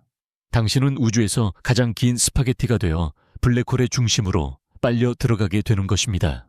그렇게 사건의 지평선을 넘어 우리의 모든 물리 법칙이 붕괴하는 특이점을 향해 가는 동안 우리는 우주의 가장 깊은 미스터리와 마주하게 됩니다. 사건의 지평선 너머에서는 과연 무슨 일이 벌어질까요? 특이점의 본질은 무엇일까요? 우리의 현재 과학은 이 질문에 답할 수 없습니다. 일반 상대성 이론은 특이점에서 무한대의 값을 내놓으며 스스로 붕괴해버립니다. 양자역학 역시 그 극단적인 환경을 설명하지 못합니다. 그것은 말 그대로 우리의 지식이 닿지 않는 경계지도에 표시되지 않은 영역입니다. 어떤 이들은 특이점이 다른 우주로 통하는 관문, 즉 웜홀일지도 모른다고 상상합니다. 또 어떤 이들은 그곳에서 시간과 공간이 그 의미를 잃고 우리가 상상할 수 없는 새로운 물리 법칙이 적용될 것이라고 추측합니다. 또한 블랙홀 정보 역설이라는 깊은 수수께끼도 있습니다. 물리학의 기본 원리 중 하나는 정보가 결코 사라지지 않는다는 것입니다. 당신이 책 한 권을 불태워도 원칙적으로는 그 재와 영이 빛과 열을 모두 분석하여 원래 책의 정보를 완벽하게 복원할 수 있습니다. 하지만 무언가가 블랙홀 안으로 떨어지면 어떻게 될까요? 블랙홀이 나중에 호킹 복사로 증발하여 사라져버린다면 그 안에 떨어졌던 모든 것들의 정보는 우주에서 영원히 삭제되는 것일까요? 이것은 현대 물리학의 근간을 뒤흔드는 매우 심각한 질문입니다. 블랙홀은 단순한 천체가 아닙니다. 그것은 우리 우주 안에 존재하는 또 다른 종류의 한계이자 지평선입니다. 시공간이라는 거대한 양탄자에 새겨진 가장 깊은 주름이며 우리의 현실 구조에 뚫린 구멍입니다. 그곳은 우리가 아는 공간과 시간이 끝나는 지점이며 우리의 이해가 멈추는 곳입니다. 이 고요한 어둠 속에서 블랙홀이라는 개념이 주는 무게감을 느껴보세요. 모든 것을 삼키지만 아무것도 돌려주지 않는 우주적 망각의 장소. 하지만 동시에 우리의 지식의 한계를 명확히 보여줌으로써 우리를 더 깊은 탐구와 겸손으로 이끄는 지혜의 원천이기도 합니다. 우리는 지난밤 시공간에 뚫린 가장 깊은 우물, 블랙홀의 사건의 지평선 가장자리에 서 보았습니다. 그곳은 우리가 아는 물리 법칙이 멈추고 우리의 이해가 끝나는 궁극적인 경계였습니다.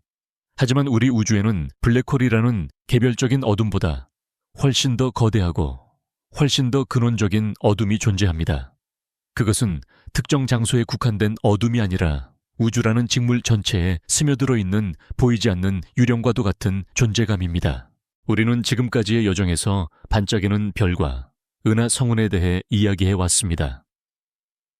하지만 이제 여러분에게 한 가지 비밀을 고백해야만 하겠습니다. 우리가 이야기해온 그 모든 것들, 밤하늘을 아름답게 수놓는 그 모든 빛나는 존재들은 사실 우주 전체의 아주 작은 일부에 불과하다는 사실을요. 그것은 마치 거대한 대양의 표면에 잠시 일었다 사라지는 하얀 포말과도 같습니다. 우리는 지금까지 그 포말의 아름다움에 감탄하고 있었지만 그 아래에 숨겨진 거대하고 깊은 바다의 정체에 대해서는 전혀 모르고 있었습니다. 현대 우주론이 밝혀낸 가장 충격적이고도 겸손한 사실은 우리 우주의 에너지 및 물질 구성을 우리가 전혀 예상치 못한 것들이 차지하고 있다는 점입니다. 우주의 전체 구성 요소를 100%라고 한다면 우리가 보고 만질 수 있는 모든 것, 즉 별 행성 가스먼지, 그리고 우리 자신을 포함한 모든 정상 물질은 고작 5%에 불과합니다. 그렇다면 나머지 95%는 무엇일까요?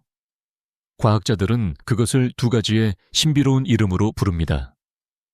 약 27%를 차지하는 암흑 물질과 무려 68%를 차지하며 우주의 대부분을 이루고 있는 암흑 에너지입니다. 이름에 모두 암흑이라는 단어가 붙어 있는 이유는 우리가 그것들의 정체를 전혀 모르기 때문입니다. 그것들은 빛을 내지도 반사하지도 흡수하지도 않습니다. 우리의 모든 관측 장비에 보이지 않는 그야말로 유령과도 같은 존재들입니다.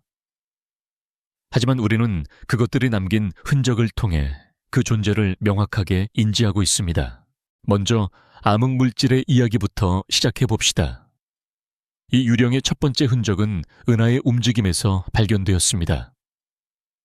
20세기 후반 천문학자 베라 루빈은 여러 은하들을 관측하며 은하 중심으로부터의 거리에 따라 별들이 얼마나 빨리 회전하는지를 측정하고 있었습니다. 당시의 예측은 간단했습니다. 은하의 질량 대부분은 밝게 빛나는 중심부에 모여 있으므로 중심에서 멀리 떨어진 외곽의 별들은 마치 태양계의 외곽 행성들처럼 천천히 움직여야만 했습니다. 하지만 그녀가 발견한 결과는 모두의 예상을 완전히 뒤엎었습니다. 은하 외곽의 별들은 예측보다 훨씬 더 빠르게 움직이고 있었습니다. 그 속도는 너무나 빨라서 은하가 가진 보이는 물질의 중력만으로는 도저히 그 별들을 붙잡아 둘 수 없을 정도였습니다. 만약 보이는 것이 전부라면 그 별들은 원심력에 의해 진작에 은하 밖으로 튕겨나가 흩어져 버렸어야 합니다. 이것은 마치 아주 빠르게 회전하는 회전목마와 같습니다.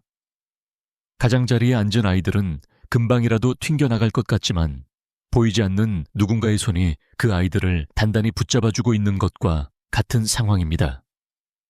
은에서도 바로 그런 일이 벌어지고 있었습니다. 별들을 붙잡아두는 추가적인 중력. 하지만 그 중력의 근원은 우리 눈에 보이지 않았습니다. 이 보이지 않는 질량의 원천이 바로 암흑 물질입니다.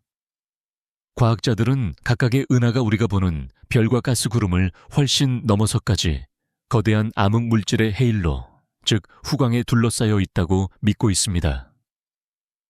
이 암흑 물질은 정상 물질과는 거의 상호작용하지 않고 오직 중력을 통해서만 그 존재를 드러냅니다. 마치 은하라는 도시의 화려한 불빛 뒤에 숨겨진 도시 전체를 지탱하는 거대한 기반 시설과도 같습니다.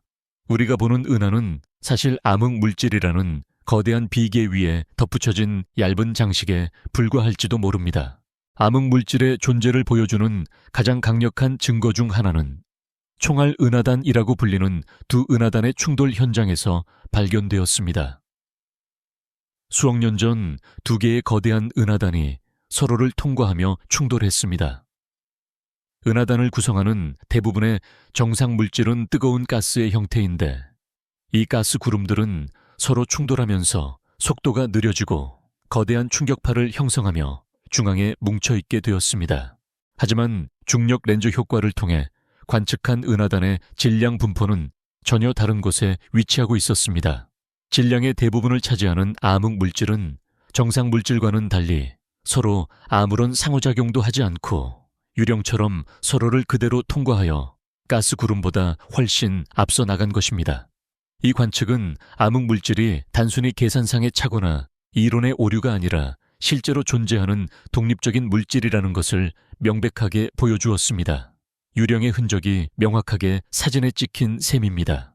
이제 우주의 더 큰 부분을 차지하는 미스터리 암흑 에너지로 넘어가 봅시다. 암흑 물질이 은하를 붙잡아두는 인력의 역할을 한다면 암흑 에너지는 정반대의 역할을 합니다. 그것은 우주 전체를 밀어내는 보이지 않는 청력입니다. 우리는 우주가 대폭발 이후 계속 팽창하고 있다는 사실을 알고 있습니다. 과학자들은 오랫동안 우주 안에 있는 모든 물질들의 중력이 서로를 끌어당기기 때문에 이 팽창의 속도가 점차 느려질 것이라고 예상해왔습니다. 마치 공을 하늘로 던지면 처음에는 빠르게 올라가다가 지구의 중력 때문에 점차 속도가 느려지고 결국 다시 떨어지는 것처럼 말입니다. 그런데 20세기 말 두 그룹의 천문학자들이 아주 멀리 있는 초신성들을 관측하여 우주의 팽창 역사를 정밀하게 측정하던 중 또 한 번의 충격적인 사실을 발견하게 됩니다. 우주의 팽창은 느려지고 있는 것이 아니라 오히려 점점 더 가속하고 있다는 것이었습니다. 이것은 마치 하늘로 던진 공이 도중에 로켓처럼 점화하여 점점 더 빠른 속도로 멀어지는 것과 같은 상식에 반하는 현상이었습니다. 무언가가 중력을 이기고 우주 전체를 점점 더 빠르게 밀어내고 있었습니다. 이 미지의 반발력의 원천에 과학자들은 암흑에너지라는 이름을 붙였습니다. 암흑에너지의 가장 유력한 후보는 아인슈타인이 한때 자신의 이론에 도입했다가 일생일대의 실수라며 폐기했던 우주 상수라는 개념입니다. 이것은 텅 빈 공간, 즉 진공 자체가 에너지를 가지고 있다는 생각입니다. 이 진공 에너지는 공간이 늘어날수록 더 많아지는 독특한 성질을 가집니다. 공간이 팽창하여 2배가 되면 그 안에 있는 진공의 양도 2배가 되고 따라서 암흑 에너지의 총량도 2배가 됩니다. 이것은 스스로를 증폭시키는 되먹임 고리를 만들어 우주 팽창을 영원히 가속시킵니다. 암흑 에너지는 우주의 종말 시나리오에도 결정적인 영향을 미칩니다. 만약 암흑 에너지가 계속해서 우주를 가속 팽창시킨다면 언젠가는 은하단 은하, 심지어 원자까지도 모두 찢어놓는 빅 립이라는 최후를 맞이할 수도 있습니다. 우리는 지금 우리 우주의 95%를 차지하는 존재의 정체를 전혀 모른다는 사실 앞에 서 있습니다. 암흑 물질은 과연 어떤 종류의 바조에 바로 이루어져 있을까요? 암흑 에너지는 정말로 진공의 에너지일까요? 아니면 우리가 모르는 또 다른 힘의 장일까요? 이것은 현대 과학이 마주한 가장 크고 심오한 질문입니다. 우리는 마치 어두운 방 안에 있고 방의 5%만을 비추는 작은 손전등 하나에 의지하여 방 전체의 구조를 추측하려 애쓰고 있는 것과 같습니다. 이 유령과도 같은 존재들은 우리가 모르는 사이에 우주의 과거와 현재, 그리고 미래를 조종하고 있습니다. 암흑 물질이 없었다면 별과 은하가 지금과 같은 모습으로 형성되지 못했을 것이고, 암흑 에너지가 없다면 우주의 팽창은 지금과 전혀 다른 모습이었을 겁니다. 우리의 존재 자체가 이 보이지 않는 힘들의 섬세한 균형 위에 서 있는 것입니다. 텅 빈 공간에 남겨진 유령의 흔적을 따라가다 보면 우리는 결국 우리 자신의 무지에 다다르게 됩니다. 우리가 우주에 대해 알고 있다고 생각했던 모든 것은 사실 거대한 빙산의 일각에 불과했습니다. 이 겸손한 깨달음 속에서 우리는 우주를 새로운 눈으로 바라보게 됩니다. 빛나는 것들, 너머의 광대한 어둠 속에서 진정한 현실의 실마리를 찾아 헤매는 탐구자로서 말입니다. 지난밤 우리는 우주의 거의 모든 것을 차지하면서도 그 정체를 알 수 없는 거대한 어둠 암흑 물질과 암흑 에너지라는 유령의 흔적을 따라갔습니다. 우리가 아는 모든 것은 우주 전체의 고작 5%에 불과하다는 충격적인 사실 앞에서 우리는 지적인 겸손함과 함께 깊은 경외감을 느껴야만 했죠. 우리는 마치 광대한 미지의 바다 위에 떠있는 작은 돛담배와도 같으며 보이지 않는 해류와 바람이 우리의 항해를 이끌고 있습니다. 이제 우리의 길고 깊은 여정이 마지막 장에 이르렀습니다. 우리는 시간의 시작으로 거슬러 올라갔고 공간의 가장자리를 탐험했으며 다중 우주의 가능성을 상상하고 시간의 종말까지 지켜보았습니다. 그리고 마침내 우주의 95%가 우리의 이해를 벗어난 미스터리라는 사실과 마주했습니다. 이 광대하고 알 수 없는 우주 속에서 우리가 확실하게 붙잡을 수 있는 단 하나의 존재는 과연 무엇일까요? 그 해답은 더 이상 저 멀리 바깥에 있지 않습니다. 그것은 바로 지금 이 순간 제 목소리를 듣고 이 모든 것을 사유하고 있는 당신의 내면, 바로 의식 속에 있습니다. 우리의 여정은 이제 가장 거대한 우주에서 가장 신비로운 우주로, 즉 인간의 마음속으로 그 방향을 틉니다. 잠시 눈을 감고 당신의 존재를 느껴보세요. 당신은 가스와 먼지 별과 행성 암흑 물질과 암흑 에너지로 가득 찬 이 우주 속에서 스스로를 인식하고 질문을 던지고 아름다움을 느끼고 의미를 찾는 유일무이한 존재입니다. 이 고독하고 광활한 우주 속에서 당신은 우주가 스스로를 돌아보는 거울이며 우주가 스스로의 존재를 깨닫는 통로입니다. 우리의 존재 자체가 하나의 거대한 미스터리입니다. 지난 여정에서 잠시 언급했듯이 물리학자들은 우리 우주를 지배하는 기본적인 물리 상수들이 생명이 존재하기에 불가능할 정도로 정밀하게 조율되어 있다는 사실을 발견했습니다. 중력의 색이 전자의 질량 원자핵을 묶어주는 강력한 핵력의 크기 등 이 값들 중 단 하나라도 아주 미세하게 달랐다면 우주는 지금과 전혀 다른 모습이었을 겁니다. 별이 형성되지 못했을 수도 있고 탄소와 같은 생명의 기본 원소가 만들어지지 않았을 수도 있습니다. 우리는 마치 칼날 위에 서 있는 것처럼 아슬아슬한 가능성의 균형 위에서 태어난 존재들입니다. 왜 우주는 이토록 생명에게 친화적인 모습을 하고 있을까요? 다중우주론은 무한한 우주들 중 우연히 하나가 그런 조건을 가졌을 뿐이라고 설명합니다. 하지만 또 다른 해석은 우리의 존재와 우주 사이에 훨씬 더 깊고 능동적인 관계가 있다고 속삭입니다. 이 관계의 실마리는 원자보다 작은 양자역학의 세계에서 찾아볼 수 있습니다. 이 기묘한 세계에서는 우리가 무언가를 관찰하기 전까지는 명확한 현실이 존재하지 않습니다. 예를 들어 하나의 전자는 관측되기 전까지 특정 위치에 있는 것이 아니라 존재 가능한 모든 위치에 확률의 구름처럼 동시에 퍼져 있습니다. 그러다 우리가 그 위치를 측정하는 순간 이 확률의 구름은 하나의 지점으로 붕괴화하여 비로소 명확한 현실로 나타납니다. 이것을 관찰자 효과라고 합니다. 마치 여러 개의 결말을 가진 책과도 같습니다. 독자가 마지막 페이지를 읽기 전까지는 모든 결말이 가능성으로 존재하지만 독자가 책을 읽는 행위를 통해 그중 하나의 결말만이 현실이 되는 것입니다. 이처럼 미시적인 수준에서 관찰이라는 행위는 단순한 수동적인 바라봄이 아니라 가능성의 바다에서 현실을 건져 올리는 능동적인 창조 행위일지도 모릅니다. 위대한 물리학자 존 휠러는 이 아이디어를 극단까지 밀어붙여 참여하는 인류 원리라는 대담한 가설을 제시했습니다. 그는 우주가 단지 관찰될 준비가 된 채로 존재하는 것이 아니라 관찰이라는 행위를 통해 비로소 실제하게 된다고 주장했습니다. 그는 존재는 정보로부터 비롯된다고 말했습니다. 즉, 우주라는 실체는 정보의 비트로부터 생겨난다는 것입니다. 이 관점에서 보면 우주는 거대한 자기 참조의 고리와도 같습니다. 우주는 스스로를 관찰할 수 있는 의식적인 존재, 즉 우리를 만들어냅니다. 그리고 우리라는 관찰자는 수십억 년 전의 과거에서 온 빛을 관측함으로써 그 과거에 명확하고 구체적인 역사를 부여합니다.